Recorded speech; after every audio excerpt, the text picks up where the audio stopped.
ओम शांति and good morning. आज 30 जनवरी 2022 अव्यक्त मुरली है। सारे ज्ञान का सार स्मृति। 2 जनवरी 90 की ये अव्यक्त मुरली है रिवाइज्ड कोर्स की, और इसका टॉपिक है सारे ज्ञान का सार स्मृति। स्मृति, the essence of this whole knowledge is awareness. तो जैसे कि टॉपिक है स्मृति, सारे ज्ञान का सार जो है स्मृति है। तो बाबा हम जो विस्मृत हो गए थे द्वापर में आकर, तो बाबा हमको स्मृतियां डेली मुरली में स्मृतियां दिला दिलाकर हम क्या थे, क्या बन गए हैं, और जो विस्मृति से हम कलयुगी आत्मा बन गए हैं उसको स्मृति से सतयुगी आत्मा बाबा हर मुरली में हमको शिक्षा देकर बनाते हैं। तो इस सारे ज्ञान का सार परमपिता परमात्मा भगवान शिव जो ब्रह्मा तन में आकर बाप दादा के अव्यक्त रूप में सारा ज्ञान देते हैं, तो हमको स्मृतियां दिला दिलाकर सतयुगी आत्मा बना देते हैं। तो सारे ज्ञान का सार है स्मृति। The essence of this whole knowledge is awareness. क्या क्या अवेयरनेस चाहिए, as a result of which हम लोग जो बाबा के ब्रह्मा कुमारी बच्चे हैं सतयुगी आत्माएं बन जाएं। तो सतयुग की स्थापना परमात्मा करने आए हुए हैं on the basis of the स्मृति। स्मृति के आधार पर बाबा सतयुग की स्थापना करने आ गए हैं इस परसोत्तम संगम युग पर। तो जैसे कि स्मृति बाबा दिलाते हैं, तो इससे पहले कि हम आगे चलें अपनी एक अव्यक्त स्थिति इस ईश्वरीय सॉन्ग के साथ अव्यक्त स्थिति बना लें, क्योंकि अव्यक्त स्थिति हमारी बन जाती है तो अव्यक्त महावाक्य हमारी बुद्धि में एंटर कर हमारी बुद्धि का शुद्धिकरण कर देते हैं और हमारी समझ बढ़ जाती है, क्योंकि बहुत ही ऊंचे महावाक्य हैं। तो ऊंची स्थिति अव्यक्त स्थिति में हमको समझ आती है, तो हम ईश्वरीय सॉन्ग के साथ अपनी अव्यक्त स्थिति बना लें।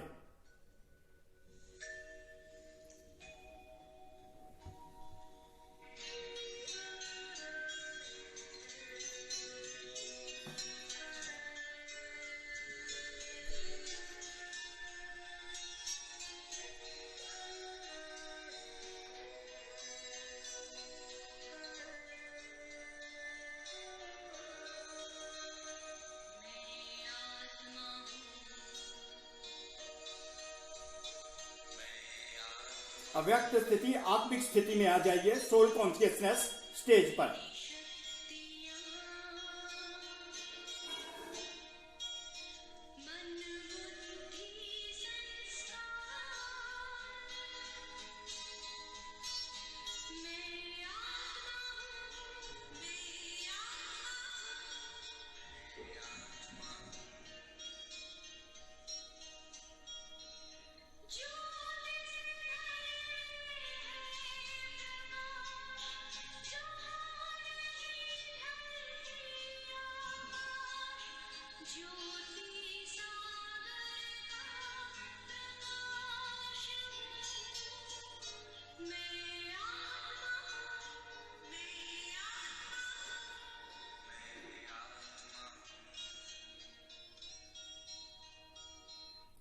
तो यही स्मृति है कि मैं आत्मा हूं। तो यही स्मृति बाबा दिलाने आगे हैं कि मैं आत्मा हूं, जिसके आधार पर सारा परिवर्तन महापरिवर्तन हो जाता है। तो बाबा ने इसमें क्या कहा, इससे पहले कि बाबा हमको स्मृति के बारे में बताए, स्मृति का रिजल्ट है समर्थी। एक समर्थ आत्मा कैसे बनते हैं, जब हमको बाबा स्मृतियां दिलाते हैं कि मैं एक आत्मा हूं।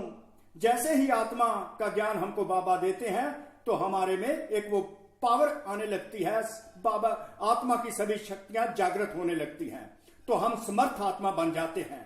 तो इससे पहले कि हम मुरली शुरू करें तो हमें पहले यह समझना होगा कि समर्थ आत्मा, समर्थ स्थिति हमारी कौन सी होती है। एक समर्थ आत्मा की डेफिनेशन क्या होती है? एक समर्थ आत्मा वो होती है जहां पर संकल्प में भी, संकल्प मात्र भी व्यर्थ की उत्पत्ति ना हो। जहां समर्थ स्थिति है वहां व्यर्थ हो नहीं सकता। तो समर्थ स्थिति के लिए, समर्थ बनने के लिए हमें व्यर्थ को दूर करना ही पड़ता है। हमारी सोच में भी व्यर्थ उत्पन्न ना हो, तब हमारी समर्थ स्थिति बनती है। तो समर्थ स्थिति उसी समय बनेगी जब हम अपने आत्मिक रूप में होंगे, सोल कॉन्शियसनेस स्टेज में होंगे।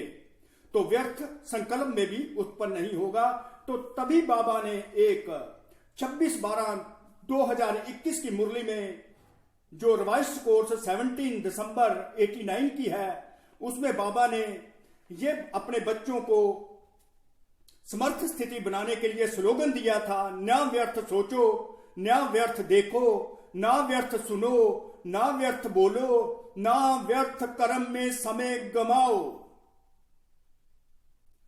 अगर कोई बच्चा ऐसा आज्ञाकारी चरित्र अपना बना लेता है, आज्ञाकारी चरित्र बना लेता है कि ना ही व्यर्थ सोचता है, ना व्यर्थ देखता है, ना व्यर्थ सुनता है, ना व्यर्थ बोलता है, तो ऐसी आज्ञाकारी आत्मा जिसका चरित्र आज्ञाकारी बन जाता है और चित्र में चरित्र आज्ञाकारी दिखाई देता है, ऐसी आत्मा को, आज्ञाकारी आत्मा को परमात्मा सर्व संबंधों से परमात्म दुआएं मिलने लगती हैं। ये स्पिरिचुअल लॉ है। बाबा ने कहा हुआ है अव्यक्त मुरली में, ये स्पिरिचुअल लॉ है। आज्ञाकारी को सर्व संबंधों से परमात्म दुआएं मिलती हैं, ये नियम है, ये स्पिरिचुअल लॉ है। परमात्म दुआओं के कारण आज्ञाकारी आत्मा सदा डबल लाइट, उड़ती कला वाली हो जाती है। तो परमात्म दुआएं आज्ञाकारी बच्चों को जो दुआएं परमात्मा से मिलती हैं, उसके आधार पर, उसके रिजल्ट के अकॉर्डिंगली आज्ञाकारी आत्मा उड़ती कला वाली हो जाती है। 16 कला संपूर्ण आत्मा उड़ती कला वाली हो जाती है और सब पावर्स बाबा उस आज्ञाकारी आत्मा को दे देते हैं। तो सर्व प्रकार की प्राप्तियां, सब पावर्स प्राप्त होने के कारण वर्षा, वरदान और दुआएं बाबा की उनको मिलती रहती हैं। तो सदा खुशी में वो आत्मा, आज्ञाकारी आत्माएं नाचती रहती हैं, वाह वाह के गीत गाते उड़ती कला वाली बन जाती हैं। तो ये उड़ती कला की स्थिति जो होती है, बच्चों की हाईएस्ट वाइब्रेशन की होती है और खुशियों की होती है, खुशियों में नाचते गाते रहते हैं। तो इसको कहते हैं समर्थ आत्मा, जो जिसका सोच में भी व्यर्थ पैदा ना हो, उसको समर्थ आत्मा कहते हैं, सदा आज्ञाकारी आत्मा। बाबा ने फर्दर डिफाइन किया है, सदा समर्थ रहने का आधार है सदा और स्वतः आज्ञाकारी बनना। जो जो बाबा श्रीमत देते हैं, जो बच्चे बाबा की श्रीमत पर सदा और स्वतः चलते रहते हैं, आज्ञाकारी बनते हैं, उनको परमात्म दुआएं मिलती हैं। परमात्म दुआएं को कारण उड़ती कला में लाइट होकर उड़ती रहती हैं और सभी पावर्स, जैसे कि परमात्म दुआएं, वरदान और वर्षा मिल जाता है तो उड़ती कला वाली हो जाती हैं। तो उड़ती कला अर्थात समर्थ आत्मा। तो पहली रिक्वायरमेंट हो गई आज्ञाकारी, बाबा की हर श्रीमत की आज्ञा माननी, तो आज्ञाकारी बनना, तो समर्थ आत्मा बन जाना। अब समर्थ आत्मा का आधार जो है, ये मुरली है आज की। तो आपको पता लग गया कि पावरफुल आत्मा कौन सी होती है, जो परफेक्ट होती है, एक्यूरेट होती है। समर्थ आत्मा उसको कहते हैं जो पावरफुल होती है, एक्यूरेट होती है, कंप्लीट होती है। इसको हम समर्थ आत्मा कहते हैं, जिसके कारण वो उड़ती कला में बाबा की श्रीमत, डेली जो श्रीमत मिलती है, उसको मानकर आज्ञाकारी बन, सपूत बन उड़ती कला में रहती हैं। तो उड़ती कला में रहना अर्थात हाईएस्ट वाइब्रेशन में रहकर समर्थ आत्मा बनना। और इसका आधार क्या है? सारे ज्ञान का सार जो है स्मृति है। स्मृति से हमें समर्थी बाबा देते हैं। तो हम मुरली शुरू करते हैं। आज समर्थ बाप अपने चारों ओर के सर्वसमर्थ बच्चों को देख रहे हैं। The most powerful father, God father Shiva, अव्यक्त बाप दादा के रूप में चारों ओर अपने जो सर्वसमर्थ बच्चे हैं, ऑल पावरफुल चिल्ड्रन, उनको देख रहे हैं। तो बाबा कॉशियस हो जाइए यहां पर कि परम पिता परमात्मा हमको देख रहे हैं, स्वयं भगवान हमको देख रहे हैं, तो नशा आना चाहिए। तो यही है तो समर्थी है। जब भगवान स्वयं हमको देखते हैं तो ये भी एक शक्ति है, हम में पावर्स आ जाती हैं। तो बाबा कहता मैं तुम पावरफुल बच्चे को देख रहा हूं। तो बाबा हर पावरफुल बच्चे को देख रहे हैं, हर एक समर्थ बच्चा अपनी समर्थी प्रमाण आगे बढ़ रहे हैं। बाबा की देखिए दृष्टि क्या है, बाबा देख रहा है कि हर एक पावरफुल बच्चा according to his own capacity, according to his own power, अपनी अपनी शक्ति के अनुसार इस ज्ञान मार्ग में आगे बढ़ता जा रहा है। बाबा हर बच्चे को समर्थी आत्मा देखते जा रहे हैं, पर नंबरवार अपनी अपनी शक्ति के अनुसार हर बच्चा आगे बढ़ता जा रहा है। इस समर्थ जीवन अर्थात सुख में श्रेष्ठ सफलता संपन्न अलौकिक जीवन का आधार क्या है? ये जो उड़ती कला वाला जीवन है, सुखमय जीवन को बाबा ने समर्थ बताया, उड़ती कला वाला जीवन, हाईएस्ट वाइब्रेशन वाला जीवन। यह समर्थ जीवन अर्थात सुखमय श्रेष्ठ सफलता संपन्न अलौकिक जीवन का आधार क्या है? अंडरलाइन है समर्थ जीवन, सुखमय जीवन, हैप्पी लाइफ जो होती है और जिसमें सफलता ही सफलता समाई हुई है, और अलौकिक जीवन जो ब्राह्मण जीवन है, वो ब्राह्मण जीवन जिसमें आत्मा और परमात्मा का ज्ञान मिल जाता है, और आत्मा और परमात्मा के मिलन में जब आत्मा रहती है तो वो अलौकिक जीवन बन जाता है, जिससे सुखमय जीवन और हर प्रकार की श्रेष्ठ सफलता प्राप्त होती है। तो इसको बाबा समर्थ जीवन कहते हैं। उठती कला वाले जीवन को श्रेष्ठ सफलता संपन्न अलौकिक जीवन, आत्मा और परमात्मा के मनन चिंतन में आत्मा रहकर बाबा की श्रीमत पर चलकर उड़ती कला में और खुशियों में रहती है, सुखमय जीवन में रहती है, तो इसको बाबा समर्थ जीवन कहते हैं। आधार है, अब देखिए ये सुखमय जीवन का आधार क्या है? एक शब्द, समृद्धि, अवेयरनेस। तो इस समर्थ जीवन का एक ही आधार है, एक शब्द, सारे ज्ञान का सार एक शब्द। समर्थ जीवन जो अगर बनाना है, जो बाबा बनाने आए हैं, हमको बाबा 100% पावरफुल बनाने आए हैं, उसका आधार है समृद्धि। समृद्धि किस बात की बाबा आगे बताते हैं। वैसे भी सारे ड्रामा का खेल ही है विसमृद्धि और समृद्धि का। तो ये जो सृष्टि चक्र है, ये सारा जो ड्रामा चल रहा है, सृष्टि ड्रामा जो चल रहा है, इस सारे का आधार जो बाबा कहते हैं, ये खेल है एक, ये ड्रामा एक खेल चल रहा है। ये एक ड्रामा है जो कि किस पर आधारित है? विसमृद्धि और समृद्धि, याद पर और भूल पर। हम भूले हुए हैं, हम भूलों को बाबा याद दिलाने आए हैं कि ये ड्रामा इस पर चलता है। समृद्धि और विसमृद्धि का खेल है। तो अब ये खेल कौन सा चल रहा है? इस समय समृद्धि का खेल चल रहा है। पुरुषोत्तम संगम युग पर जब परमपिता परमात्मा इस धरा पर आकर हमें ज्ञान देते हैं तो हमें समृद्धियां दिलाते हैं। इसलिए बाबा कहते हैं ये समृद्धि का खेल इस समय चल रहा है। पुरुषोत्तम संगम युग समृद्धियों का युग चल रहा है। बाप दादा ने आप ब्राह्मण आत्माओं को परिवर्तन किस आधार पर किया? अब देखिए कि हम बच्चे, बाप दादा ने हमको किस आधार पर, on the basis of what we are being transformed by our God Shiva, किस आधार पर हमको ब्राह्मण आत्माओं को परिवर्तन किया, वो आधार बाबा बताते हैं। सिर्फ समृद्धि दिलाई कि आप आत्मा हो, ना कि शरीर, यही तो परिवर्तन किया। एक सिंपल सी बात बाबा ने बता दी कि सिर्फ कौन सी समृद्धि दिलाई? आप आत्मा हो, ना कि शरीर। बच्चे, ये शरीर नहीं हो जिसको आप 63 जन्मों से शरीर समझते रहे। एक्चुअल में आप आत्मा हो, ओरिजिनली आप आत्मा हो, ये शरीर नहीं हो। ये बाबा ने समृद्धि दिलाई जिससे हम ब्राह्मण बच्चे परिवर्तित होते जा रहे हैं और हमारा जीवन एक अलौकिक जीवन बन जाता है। इस समृद्धि ने कितना अलौकिक परिवर्तन कर दिया। देखिए एक सिंपल हमें बाबा ने बता दिया, बच्चे तू आत्मा, ये शरीर नहीं है। तो कितना हमारा अलौकिक परिवर्तन हो जाता है, कितनी बड़ी परिवर्तन हो जाता है। अलौकिक परिवर्तन आत्मा और परमात्मा का हमको जब ज्ञान मिल जाता है और आत्मा और परमात्मा के मनन चिंतन में रहते हैं परमात्मा मिलन में रहते हैं तो इसको अलौकिक परिवर्तन कहते हैं। इस दुनिया से हमारा कोई ताल्लुकात नहीं रहता, हम इससे डिस्कनेक्ट होकर परमात्मा से कनेक्ट हो जाते हैं, उसके ज्ञान चिंतन से कनेक्ट हो जाते हैं आत्मिक तौर पर, तो हमारा अलौकिक परिवर्तन कर देते हैं। सब कुछ बदल गया ना इस स्मृति से कि मैं आत्मा हूं।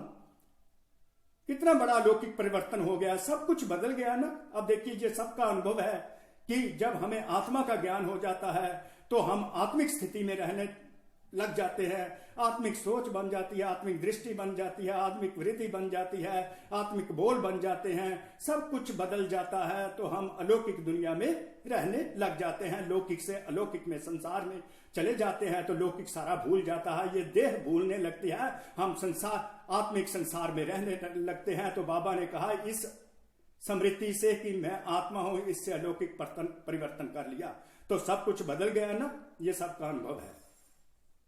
मानव जीवन की विशेषता ही स्मृति है। देखिए क्वालिटी हमारी की स्मृति है, याद से ही हम चलते हैं। बीज है स्मृति, जिस बीज से वृत्ति दृष्टि कृति सारी स्थिति बदल जाती है। तो बाबा ने रूट को पकड़ लिया, बीज को सीड को पकड़ लिया।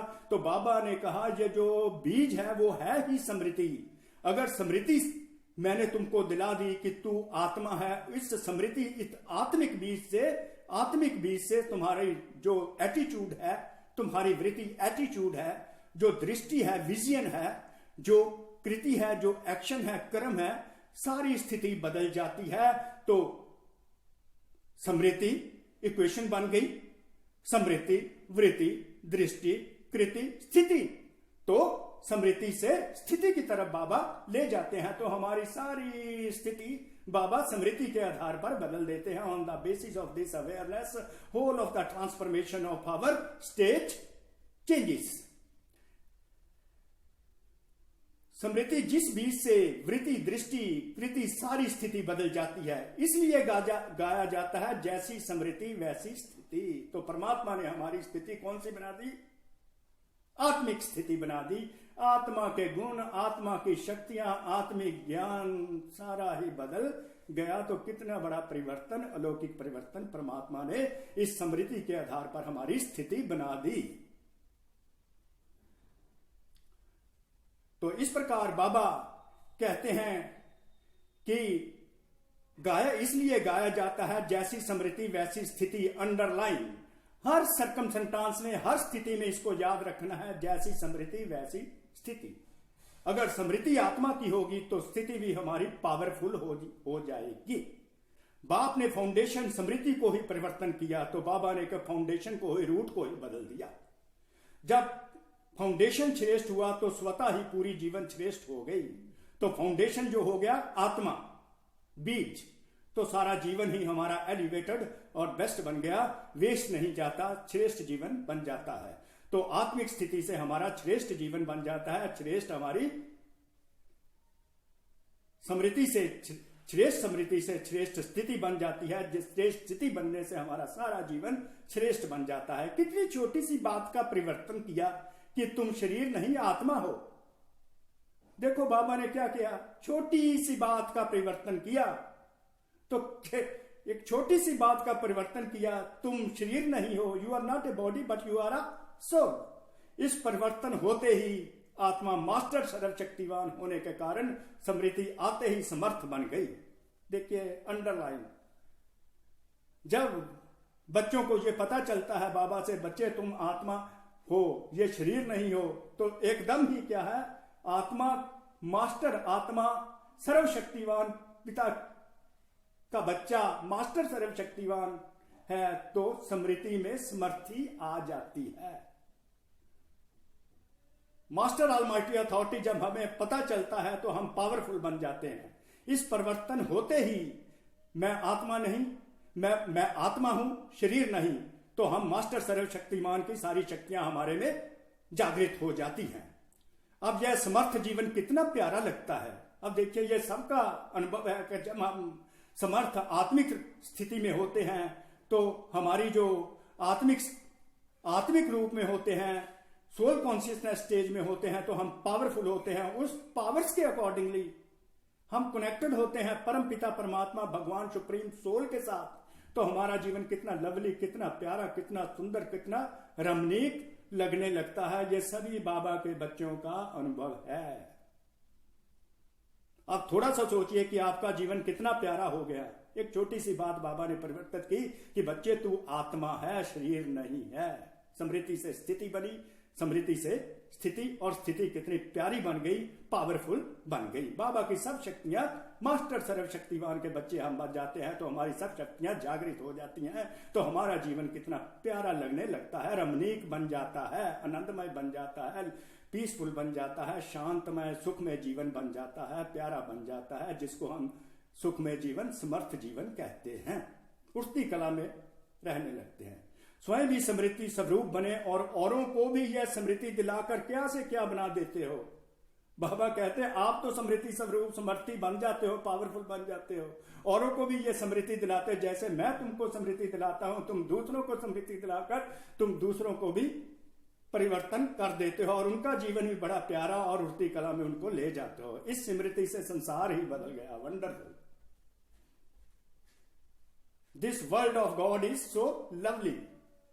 Whole of the transformation has taken place on the basis of this awareness. इस स्मृति से संसार ही बदल लिया। बच्चों का सारा संसार ही बदल गया। अब वो संसार आत्मिक स्वरूप पर चलता है, देह के स्वरूप पर नहीं चलता। देही अभिमानी होकर चलने लगा तो सारी संसार ही बदल गया। हर बच्चे की दुनिया अपनी अपनी वो सतयुगी बनने लगी। उनकी सोच, बोल, कर्म, दृष्टि, वृत्ति, कृति सारा बदल गया। यह ईश्वरीय संसार कितना प्यारा है। How lovely is this world of God.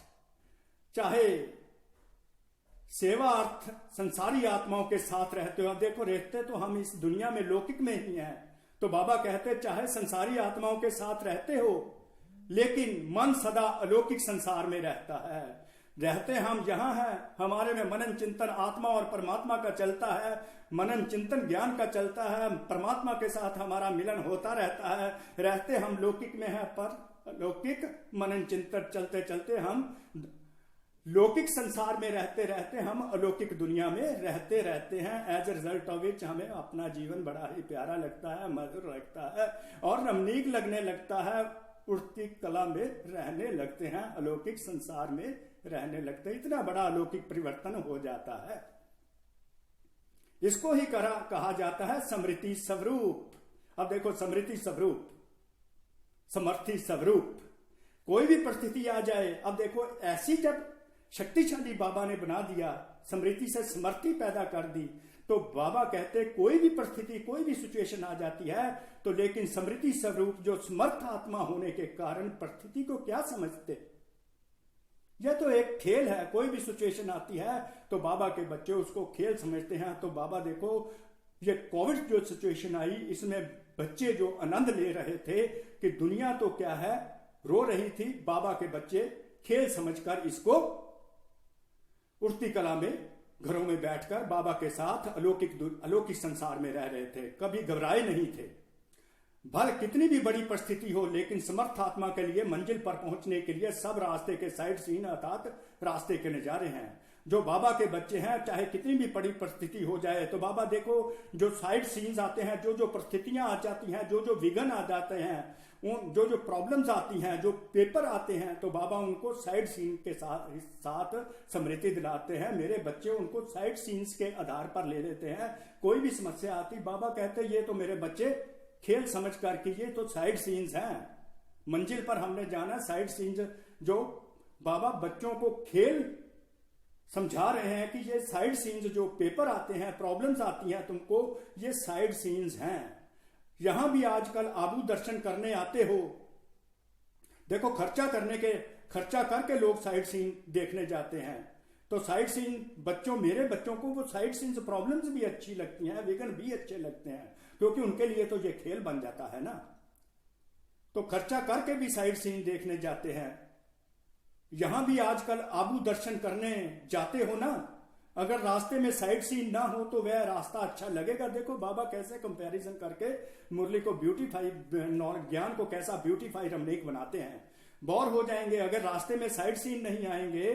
तो आबू दर्शन करने जब जाते हो तो बोर हो जाओगे। ऐसी स्मृति स्वरूप समर्थ आत्मा सदा के लिए परिस्थिति कहो, पेपर कहो, विघ्न कहो, प्रॉब्लम कहो, सब साइड सीन्स हैं। तो समर्थ आत्मा के लिए जो समस्याएं होती हैं, जो विघ्न होते हैं, वो भी उसके लिए ये साइड सीन्स होते हैं, जिसके कारण वो बोर नहीं होती, राधर वो रमणीकता का अनुभव करती है, एंटरटेन्ड फील करती है। ऐसी स्मृति स्वरूप समर्थ आत्मा के लिए परिस्थिति कहो, पेपर कहो, विघ्न कहो, प्रॉब्लम कहो, सब साइड सीन्स हैं। स्मृति में है कि यह मंजिल के साइड सीन्स अनगिनत बार पार की है। बाबा फिर स्मृति दिला रहे हैं कि ये पहली बार नहीं है, हर 5000 साल के बाद ये जो प्रॉब्लम्स आई, रास्ते में हर्डल्स आई, विघ्न आते हैं, ये तुमने पहले ही पार किए हैं, नथिंग न्यू। तो बाबा नथिंग न्यू की स्मृति दिलाकर बाबा बच्चों की मदद करके बाबा बच्चों को सहयोग देकर आगे बढ़ाते हैं। ये जो परिस्थितियां हैं, ये जो साइड सीन्स हैं, ये नथिंग न्यू है, ये पहली बार नहीं हो रहा, तुमने हमेशा ही इन पर विजय प्राप्त कर की है। नथिंग न्यू का अगर फाउंडेशन, नथिंग न्यू इसका ही फाउंडेशन है स्मृति, नथिंग न्यू का भी फाउंडेशन स्मृति है। अगर नथिंग न्यू का पाठ भूल जाता है तो हम क्या, हमारी सारी इमारत हिल जाती है। अगर यह स्मृति भूल जाती है, अर्थात फाउंडेशन हिला, तो जीवन की पूरी बिल्डिंग हिलने लगती है। आप तो अचल हो, अचल है ना। तो बाबा ने कहा आप तो अनशेकेबल है, आपको तो माया आकर हिला नहीं सकती, क्योंकि हर 5000 साल बाद आप अचल बनते हो। कोई भी प्रॉब्लम आती है उसको हम साइड सीन समझकर आगे बढ़ते जाते हैं। तो ये स्मृति रहती है नथिंग न्यू। तो हम विजयी आत्मा, कलब कलब की हम विजयी आत्मा है। बाबा इस प्रकार स्मृतियां दिला दिलाकर हमको स्मृति स्वरूप से समर्थी स्वरूप बनाकर हमारी मंजिल तक पहुंचाने के लिए बाबा सहयोग करते हैं थ्रू इस ज्ञान के आधार पर।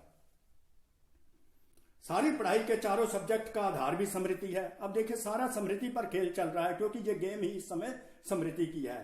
सारी पढ़ाई के चारों सब्जेक्ट जो हम बच्चों के हैं उनका आधार स्मृति है। सबसे मुख्य सब्जेक्ट है याद। तो आप बच्चे पहले ही जानते हैं कि सबसे पहला हमारा सब्जेक्ट, मुख्य जो मेन सब्जेक्ट है, वो है याद।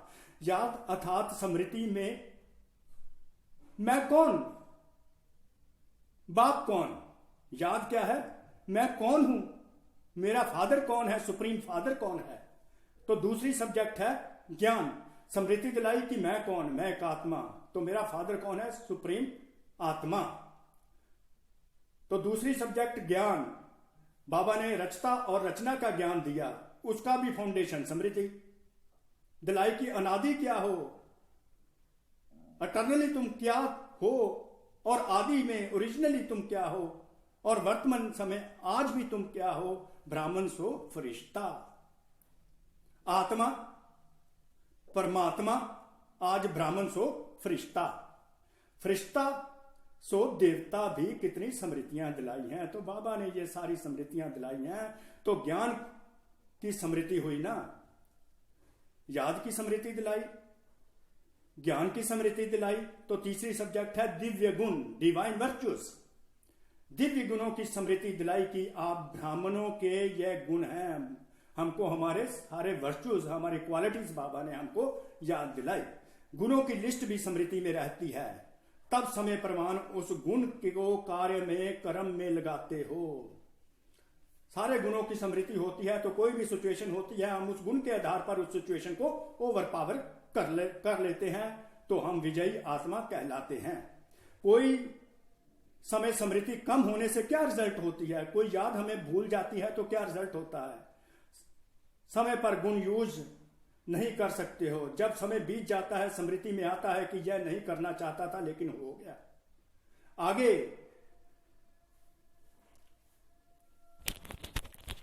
आगे ऐसा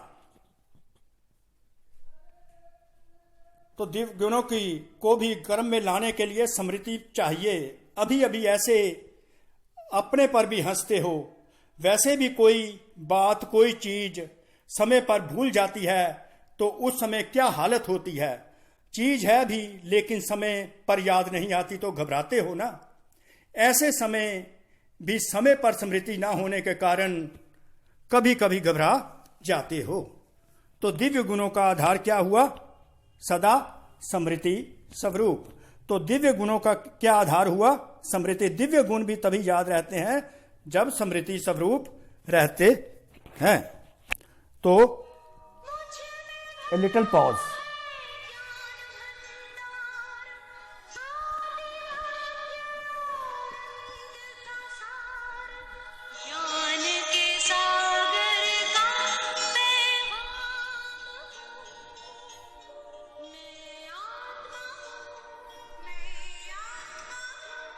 सो मैं आत्मा हूं, यह स्मृति है, इससे समर्थी बनती सदा स्मृति स्वरूप।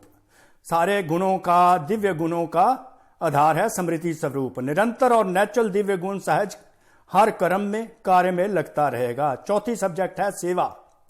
इसमें भी अगर स्मृति स्वरूप नहीं बनते कि मैं विश्व कल्याणकारी आत्मा निमित्त हूं, यह स्मृति दिलाई सेवा में कि मैं विश्व कल्याणकारी आत्मा निमित्त हूं, मेरी ड्यूटी लगी हुई है, तो सेवा में सफलता नहीं पा सकते। अगर ये महावाक्य याद नहीं रहता, मैं विश्व कल्याणकारी आत्मा एक निमित्त हूं, तो सेवा में सफलता नहीं पा सकते। अगर यह स्मृति नहीं रहेगी तो समर्थी नहीं आएगी। समर्थी अर्थात विजयी आत्मा, विजयी आत्मा उड़ती कला वाली आत्मा, उड़ती कला वाली आत्मा अर्थात समर्थी आत्मा। सेवा द्वारा किसी आत्मा को स्मृति स्वरूप नहीं बना सकते। साथ साथ सेवा है ही स्वयं की और बाप की स्मृति दिलाना। सेवा है ही स्वयं की और बाप की स्मृति दिलाना, आत्मा और परमात्मा की स्मृति दिलाना। तो चार ही सब्जेक्ट का फाउंडेशन स्मृति हुआ ना। सारे ज्ञान के सार का एक ही शब्द है, सारा जो ज्ञान चल रहा है उसका एक ही शब्द है स्मृति। इसलिए बाप दादा ने पहले से ही सुना दिया है कि लास्ट पेपर का क्वेश्चन भी, आप देखिए ऐसा कोई होता है टीचर, यही सुप्रीम टीचर है जो पहले ही क्वेश्चन बता देता है, पहले ही पेपर बता देता है, पहले ही क्वेश्चन बता देता है, पहले ही कौन सा क्वेश्चन आएगा और उसका आंसर क्या होना चाहिए वो भी बाबा ने खोल दिया है। तो बच्चों की इतनी मदद 100% बाबा मदद करते हैं कि लास्ट पेपर यही होगा। कोई खास डिफिकल्ट कॉम्प्लिकेटेड पेपर नहीं होगा, एक ही क्वेश्चन होगा, एक ही सेकंड का होगा और ये क्वेश्चन होगा। तो देर आफ्टर आप क्या पास नहीं हुए तो क्या फायदा। तो बाबा ने इतनी 100% हेल्प बाबा ने बच्चों को की है। इसलिए बाप दादा ने पहले ही सुना दिया है कि लास्ट पेपर का क्वेश्चन भी क्या आने वाला है, स्मृति पहले ही दे दी है ताकि बच्चे समर्थी हो जाएं तो उस क्वेश्चन का आंसर 100% करेक्ट लिखकर पास विद ऑनर हो जाएं। लंबा चौड़ा पेपर नहीं होना है, एक ही question, it will not be a complicated paper, एक ही क्वेश्चन का पेपर होना है और एक ही सेकंड का पेपर होना है, ड्यूरेशन भी 1 सेकंड। क्वेश्चन कौन सा होगा, क्वेश्चन भी बता दिया, नष्टो मोहा स्मृति स्वरूप, नष्टो मोहा स्मृति स्वरूप क्वेश्चन होगा, 1 सेकंड का होगा, एक ही क्वेश्चन होगा। Conqueror of attachment and embodiment of remembrance, being conqueror of attachment and an embodiment of remembrance, नष्टो मोह स्मृति स्वरूप। क्वेश्चन भी पहले से ही सुना लिया है, ना कि फिर तो सभी पास होने चाहिए, सब ने तो सुन लिया फिर सभी पास होने चाहिए। सभी नंबरवार पास होंगे या नंबरवार पास, सभी नंबर 1 पास होंगे, पास विद ऑनर होंगे कि नंबरवार होंगे। बाबा कहते बता तो दिया है, नंबरवार पास होंगे कि नंबर 1 होंगे। डबल विदेशी किस नंबर में पास होंगे, नंबर 1। तो माला को खत्म कर दें या अलग माला बना दें। उमंग तो बहुत अच्छा है, डबल फॉरनर्स को विशेष चांस है लास्ट सो फास्ट जाने का। डबल फॉरनर को बाबा ने वरदान दिया लास्ट सो फास्ट, यह मार्जिन है। अलग माला बनाए तो जो पिकनिक के स्थान बनेंगे वहां जाना पड़ेगा। बाबा ने क्वेश्चन भी कर दिया फॉरनर्स को कि अगर अलग माला चाहते हो तो बना देते हैं, तो पिकनिक के स्थानों पर जाना पड़ेगा जो और भारत खंड में जो हो और पिकनिक स्थान है वहां पर जाना पड़ेगा, यहां नहीं जन्म मिलेगा। यह पसंद हो तो अलग माला बना दें। बाबा रमणीक बातें करते हैं, इंटरेस्टिंग कॉमिक वे से बाबा बताते हैं। आप लोगों के लिए माला में आने की मार्जिन रखी है, आ जाएंगे ना। अच्छा, तो अब बाबा टीचर्स के साथ बातें करते हैं। पहले तुम्हारी ड्यूटी है, बाबा is casting the responsibility upon the teachers because they are very accountable and responsible. सभी टीचर्स तो स्मृति स्वरूप है ना, चारों ही सब्जेक्ट में स्मृति स्वरूप। बाबा बच्चों अपने टीचर्स को कोशिश करते हैं। वैसे तो बाबा ने हर बच्चे को टीचर बना दिया, तो बाबा हर बच्चे को कहते हैं चारों सब्जेक्ट जो हैं उनका आधार स्मृति स्वरूप ही है। मेहनत का काम तो नहीं है ना, टीचर्स का अर्थ ही है अपने समृद्धि स्वरूप फीचर्स से औरों को भी समृद्धि स्वरूप बनाना। तो बाबा ने टीचर का अर्थ बता दिया कि समृद्धि स्वरूप फीचर से औरों को भी समृद्धि स्वरूप बनाना, मतलब अपने आत्मिक स्वरूप अब तुम्हारे फीचर्स में आत्मा का स्वरूप दिखाई दे और औरों को भी अपनी आत्मा दिखाई दे। आपके फीचर्स ही औरों को समृद्धि दिलाएं कि मैं आत्मा हूं, मस्तक में देखी हुई चमकती हुई आत्मा व चमकती हुई मणि। आपके फीचर्स में चमकती हुई आत्मा ही और आत्माओं को दिखाई दे। जैसे सांप की मणि देख करके सांप की तरफ कोई का ध्यान नहीं जाएगा, मणि के तरफ जाएगा, ऐसे अविनाशी चमकती हुई मणि को देख देह भान स्मृति में नहीं आए, अटेंशन स्वतः ही आत्मा की तरफ जाए। कितनी ऊंची स्थिति बाबा बच्चों को बनाने के लिए कहते हैं कि फीचर्स से दुनिया वालों को यह समझ आए कि ये आत्मा है, शरीर की तरफ उनका ध्यान ना जाए, देह की तरफ ना जाए, देही बने। तो इतनी बड़ी रिस्पॉन्सिबिलिटी बाबा टीचर्स को देते हैं अपने बच्चों को कि तुम्हारे फीचर्स ही बताएं कि तुम आत्मा हो। टीचर्स इसी सेवा के निमित्त हो। विसमृति वालों को समृद्धि दिलाना यही सेवा है। तो बाबा जैसे सेवाधारी बनकर हमको विसमृति से समृद्धि की ओर ले जाकर समर्थी बनाते हैं, उसी प्रकार बाबा कहते हैं मैं अब तुमको जिम्मेदारी देता हूं कि तुम विसमृति वाली आत्माओं को समृद्धि दिलाओ। यही तुम्हारी सेवा है, जिस प्रकार मैं सेवा कर रहा हूं। Delegation of the powers. समर्थ तो हो या कभी कभी घबराती हो। अगर टीचर्स घबरा जाएंगी तो स्टूडेंट क्या होंगे? टीचर्स अर्थात सदा नेचुरल, निरंतर समृद्धि स्वरूप सो समर्थ स्वरूप। जैसे ब्रह्मा बाप फ्रंट में रहा तो टीचर्स भी आगे होना, निमित्त माना आगे। जैसे सेवा प्रति समर्पण होने में हिम्मत रखी, समर्थ बनी, तो यह समृद्धि क्या है? यह तो त्याग का भाग्य है। त्याग कर लिया, अभी भाग्य की क्या बड़ी बात है? त्याग तो किया, लेकिन त्याग त्याग नहीं है। अब बाबा टीचर्स को कहते ये जो तुमने त्याग किया ये त्याग नहीं है, इसके आगे प्राप्ति बहुत बड़ी है, क्योंकि प्राप्ति बहुत ज्यादा है। त्याग क्या किया? सिर्फ सफेद साड़ी पहनी, वह तो और ही ब्यूटीफुल बन गई हो। पापा रमणीक बातें करने लगे। सिर्फ सफेद साड़ी पहनी, वह तो और ही ब्यूटीफुल बन गई हो, फरिश्ते परियां बन गई हो, और क्या चाहिए? बाबा खुश करते हैं अपने बच्चों को।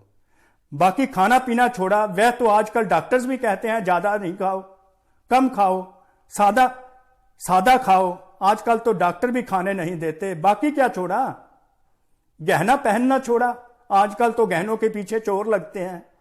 अच्छा किया जो छोड़ दिया, समझदारी का काम किया। इतने सेंसिबल बाबा बच्चों को सेंसिबल देखते हैं, इसलिए त्याग का पदम गुना भाग्य मिल गया। अच्छा, तो इसके साथ बाबा अभी अभी बाप दादा को एथेंस वाले बच्चे याद आ रहे हैं। एथेंस में सेवा का बड़ा कार्यक्रम चल रहा है, वह भी बहुत याद कर रहे हैं। जब भी कोई विशाल कार्य होता है तो बेहद के कार्य में बेहद का बाप और बेहद का परिवार याद जरूर आता है। जो भी बच्चे गए हैं हिम्मत वाले बच्चे हैं, जो निमित्त बने हैं उन्हों की हिम्मत कार्य को देखकर श्रेष्ठ और अचल बना देती है। उनकी हिम्मत, बाप के स्नेह और विशेष आत्माओं की शुभ भावना, शुभ कामना बच्चों के साथ है। बुद्धिवानों की बुद्धि किसी द्वारा भी निमित्त बनाए अपना कार्य निकाल देते हैं। बुद्धिवानों की बुद्धि स्वयं भगवान है, वो किसी द्वारा भी कोई कार्य कराकर जो चाहते हैं अपना कार्य निकाल लेते हैं। अंडरलाइन। इसलिए बेफिक्र बादशाह बन, लाइट हाउस माइट हाउस बन, शुभ भावना शुभ कामना के वाइब्रेशन फैलाते रहो। ये काम दिया होमवर्क बाबा ने। हर एक सर्विसेबल बच्चे को बाप दादा नाम और विशेषता सहित याद प्यार दे रहे हैं। अच्छा, तो आगे याद प्यार बच्चों को बाबा देते हैं। हर बच्चा ये याद प्यार का अनुभव करे, स्वयं भगवान आपको याद प्यार देते हैं। देखो दुआएं हैं बाबा की, इन्हीं दुआओं से नाचते रहो, उड़ते रहो, समर्थ स्थिति में रहो। सदा निरंतर समृद्धि स्वरूप समर्थ आत्माओं को सदा समृद्धि स्वरूप बन हर परिस्थिति को साइड सीन अनुभव करने वाले विशेष आत्माओं को, सदा बाप समान चारों और समृद्धि की लहर फैलाने वाले महावीर बच्चों को, सदा तीव्र गति से पास विद ऑनर होने वाले महारथी बच्चों को बाप दादा का याद प्यार और नमस्ते। बाप दादा का याद प्यार और नमस्ते। तो इस प्रकार बाबा ने बच्चों को समर्थी समृद्धि से समर्थी आत्मा बनाकर इतनी ऊंची स्थिति पर बाबा ले गए।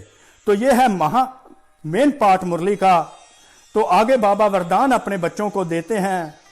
वरदान क्या दिया? पुरुषार्थ की यथार्थ विधि। अब देखिए बाबा यहां पर पुरुषार्थ की एक एक्यूरेट विधि आपको बताते हैं, जिसके आधार पर आपका योग स्वतः ही पावरफुल बन लग जाता है। वेट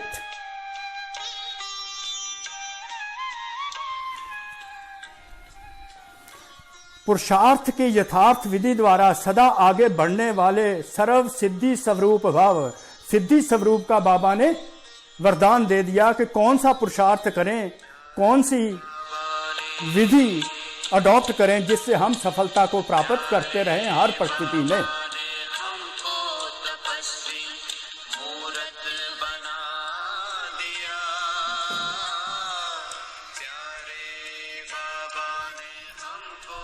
प्यारे बाबा ने हमको तपस्वी मूर्त बना दिया। कैसे तपस्वी मूर्त बनाते हैं?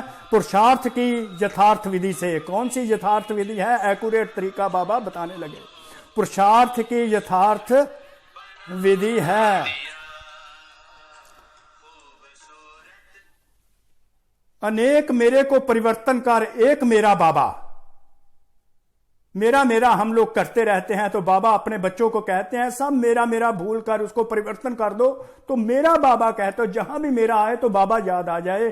अनेक मेरे को परिवर्तन कर एक मेरा बाबा, इस स्मृति में रहना और कुछ भी भूल जाए लेकिन यह बात कभी नहीं भूले कि मेरा बाबा। सब कुछ बोल जाए मेरा मेरा, पर यह कभी ना भूले मेरा बाबा। ये यथार्थ, ये एक्यूरेट तरीका है बाबा को याद करने का, जिससे हमें सफलता प्राप्त होगी। ये पुरुषार्थ का तरीका बाबा ने बताया। मेरा बाबा, सब कुछ भूल जाए पर मेरा बाबा ना भूले तो तुमको सफलता मिलती रहेगी, सिद्धि स्वरूप बन जाओगे। मेरे को याद नहीं करना पड़ता, जो चीज मेरी है उसको याद करना पड़ता है? बिल्कुल नहीं। उसकी याद स्वतः ऑटोमेटिकली आती रहती है। मेरा बाबा दिल से कहते हो तो योग शक्तिशाली हो जाता है, यही पुरुषार्थ है। मेरा बाबा दिल से कहते हो तो योग शक्तिशाली हो जाता है। तो इस सहज विधि से आगे बढ़ते हुए सिद्धि स्वरूप बनो। मेरा बाबा दिल से कहते रहो और सहज विधि से आगे बढ़ते रहो तो सिद्धि स्वरूप, सफलता स्वरूप बन जाएंगे। और मंजिल को जो मनुष्य से देवता बनने की है, लक्ष्मी नारायण बनने की है, वो उसको प्राप्त करते रहोगे। मेरा बाबा दिल से कहा। तो स्लोगन है, माया जीत बनना है तो स्नेह के साथ साथ ज्ञान का भी फाउंडेशन मजबूत करो। अगर माया पर विजय प्राप्त करनी है तो बाबा के साथ जो स्नेह है मेरा बाबा कहकर, तो उसके साथ साथ जो ज्ञान का फाउंडेशन है उसको भी मजबूत करना है। स्नेह और ज्ञान का बैलेंस, तो माया जीत बन जाएंगे, तो हम विजयी आत्मा बन जाएंगे। शुक्रिया बाबा, कोटि कोटि शुक्रिया। आप आत्माओं का भी बहुत बहुत शुक्रिया, जो बहुत ही आपने मजे से, बड़े आनंद से एकाग्रचित होकर मुरली सुनी और परमात्मा आपको परमात्म दुआएं दे रहे हैं, क्योंकि आप आज्ञाकारी बच्चे हैं। आज्ञाकारी बच्चों को परमात्मा दुआएं देकर, परमात्मा दुआएं देकर उड़ती कला में ले जाते हैं। तो इस स्मृति से, आत्मिक स्थिति से आप समर्थ आत्मा बन जाते हैं, अर्थात तो उड़ती कला में, हाईएस्ट वाइब्रेशन में, इस परसोत्तम संगम युग पर चले जाते हैं, जिसके आधार पर 21 जन्म उड़ती कला में रहते हैं, सुखों में रहते हैं। Thank you very much. तो इसके साथ ही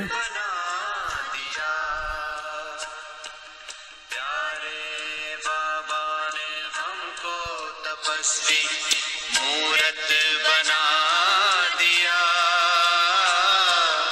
अपने ही जैसा हमको खूबसूरत बना दिया, खूबसूरत बना दिया।